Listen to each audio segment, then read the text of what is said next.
Atong makauban karon ang King o Queen Maker sa Region 8 nga midaog na og managlahing mga titles sa international ug national pageants. We have this morning Ronan Refuerzo.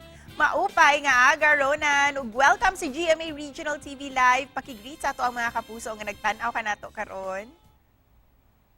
Maupay nga aga sa inyong tanan, maayong buntag kaninyong tanan sa mga nagatan-aw karon sa GMA Live Regional Network. Ronan, una sa tanan, thank you for bringing pride sa Eastern Visayas. How do you feel every time nga makaproduce ka og mga beauty queens and kings? Ang ako ma-feel, it's a feeling of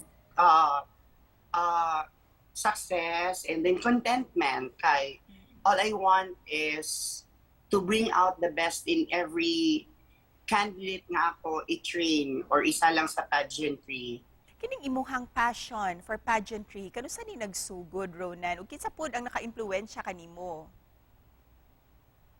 Nagsugod siya katong college, actually elementary or high school, makuha na ako kay tanaw man jud ko Binibining Pilipinas and Miss Universe.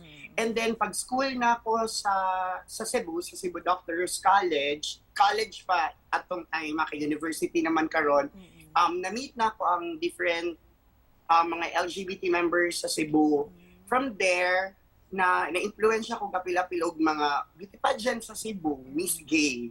So, ang ako na ilhan jud nga nag-introduce ako sa World of Pageantry ay si Mami Erwin Ison sa Kagadang Flores, Cebu, and then si Wenwen Zaspa. Unsa mga trainings ang imong ginahatag para mas mapaayo pa jud ang ilahang preparasyon o ilahang performance sa imuhang mga contestants?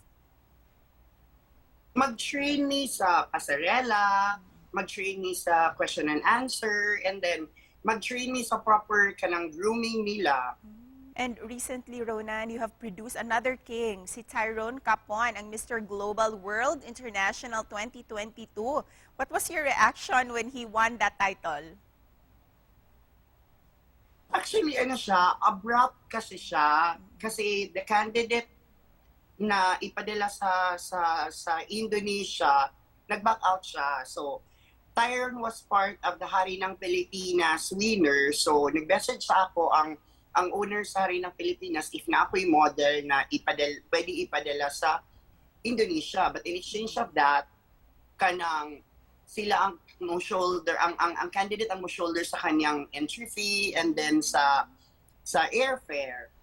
So giingnan ako si Tyrone ang parents niya if they are willing. And aside sa mga midaog nimo nga mga candidates, ikaw Sab, you were given an award as People's Choice Award. Can you share this to us?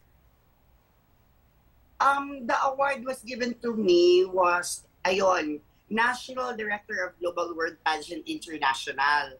Actually, ka-share ni siya na ako sa award ang organizer sa Hari ng Pilipinas kay sila man ang among naging ang way para makapag-compete mi dito.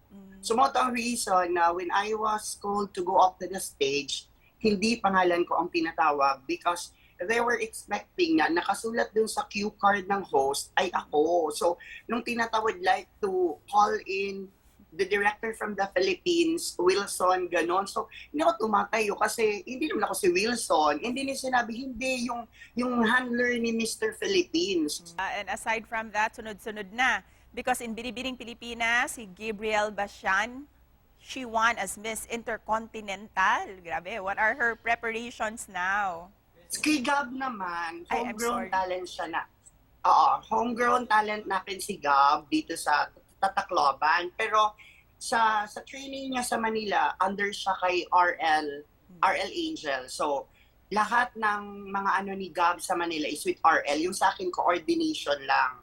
Mga konting Pero, ayun, tumutulong-tulong din. Pero all the preparations like sa gown, sa makeup, and everything sa training, sila RL, yung team Manila. And with that, Ronan, ano din yung message mo of hope para sa tanan na mga kapuso who are watching us right now?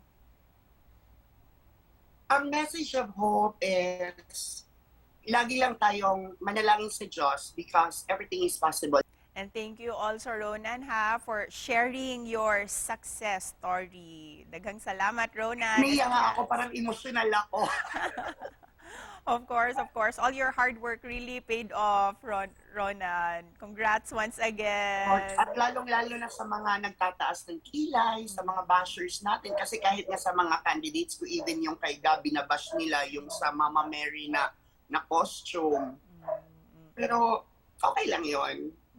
It's part na, ano, it's part of pageantry. How do you deal with that? Yes. Itong mga bashing and any negative comments, how do you deal with that? Kasi ako, sinasabi ko talaga sa aking mga models, never read comments. Sa example, pag sumali tayo ng isang pageant na may ipapalike na mga pictures, huwag mag-backread, huwag mag-read ng comments. Kasi hindi lahat ng comments pabor sa'yo. Most of the comments are against sa'yo. So a comment can make you or can break you. Kasi pag makakabasa ka ng masamang comment, mawawalan ka ng kumpiyansa sa sarili mo. Yes. So deadma, at the end of the day, you're not playing the game for them. You're playing the game for you.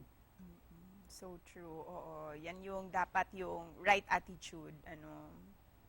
Yes. Tsaka you cannot please everybody. Sabi nga ni Gab sa final answer na, everybody's entitled to their own opinion. Yun lang na, yung opinion ng iba will not matter to you kasi mas alam mo yung core mo, yung buong pagkatao mo at kung ano ang gusto mo. So it doesn't matter at all. Well said, Ronan. Congratulations sa inyo, ha. Daghang salamat, Ronan. Daghang salamat!